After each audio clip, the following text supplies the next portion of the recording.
All right, so in this last video for the data analytics project, I'm going to let you read through this portion here for your narrative, right? So this narrative should be a new text box that you're going to include for what you're dealing with, and I hope that you're able to kind of look through this and see some interesting things. Okay, and this is all based on all of our data that we've had, and so this visualization helps us out.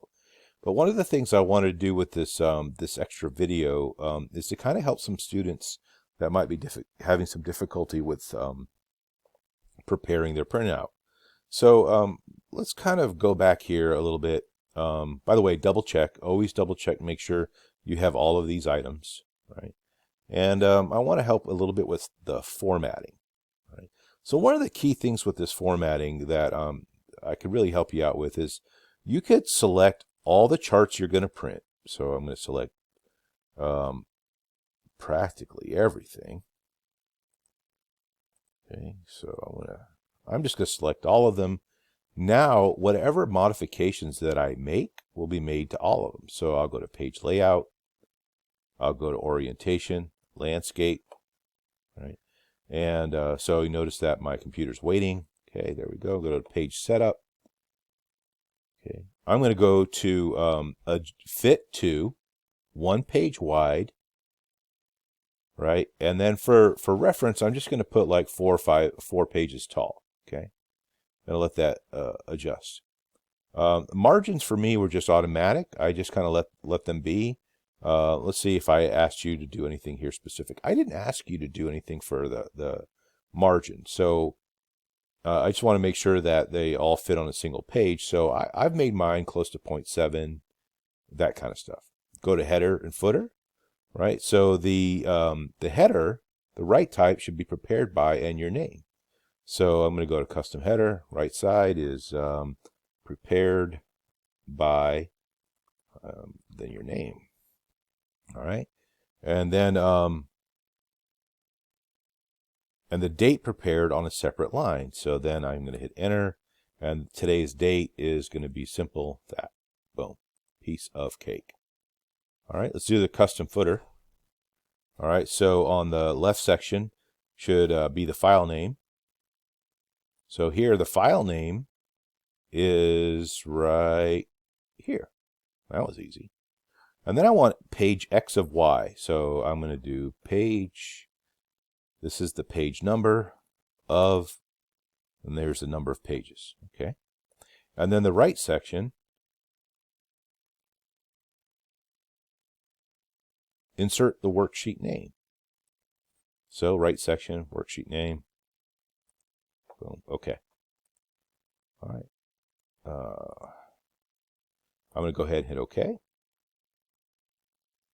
Boom. All right. Now I'm going to ungroup all my sheets. Now another aspect about each of our sheets is we need to make sure we set the print area. By the way, if you notice that when I select on each sheet, I'm going to pay attention to a couple things. Most I'm going to pay attention to is in the page layout view, what's kind of happening in this page width scenario. All right. There's a couple of things. It would be better that these were all on one page, but I'm not going to worry about that in too much detail right now. So first of all, I'm going to go and kind of look at a couple of these things. My narrative, of course, since this is the solution, I'm not going to have a narrative in there. Now, there's certain things I know that I only want to print certain things. Like, for example, this one here is the item financial analysis. I don't want to print all of this stuff beneath it. So I'm going to select on just the header, and I'm going to come down to here. And I'm going to go to print area and hit set print area. So now I know that only that item is going to be printed. There's store attributes, store pivot. Now, in this particular assignment, you do not need to print the data, the attributes, or the store pivot worksheets, but you need to print everything else. So basically, what we're going to do, come back here, hit documentation, trend charts, descriptives, quarter, item analysis. Oh, I didn't want I don't want store pivot either. I want store chart. There we go. I'm going to go to file, go to print, and I'm going to take a look at my what's happening. Now, if you notice, all of my headers and footers and whatnot are in the proper place. So we'll look at each page. Make sure everything is fit to one page. This is looking good.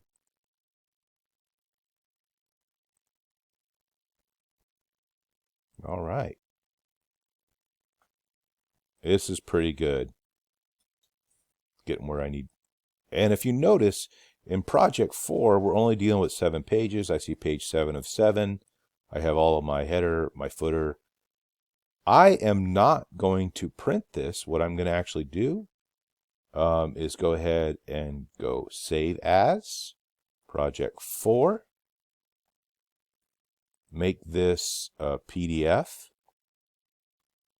Go to Options. Make sure it's all active sheets are what's being printed. Hit OK. That's my video, so I'll hit OK. Now, I didn't include my narrative, so you're going to have 8 pages, not 7. So this should be exactly, this PDF is exactly what my print page layout was. So please keep that in mind as you're preparing your submissions. Hopefully this is helpful. And, with that, this has been a great project, I think, for everybody. And this is something that, like I said, you can keep in your pocket, in your files for future classes, and you can come back to it and reference it to help you prepare other data analytics type projects.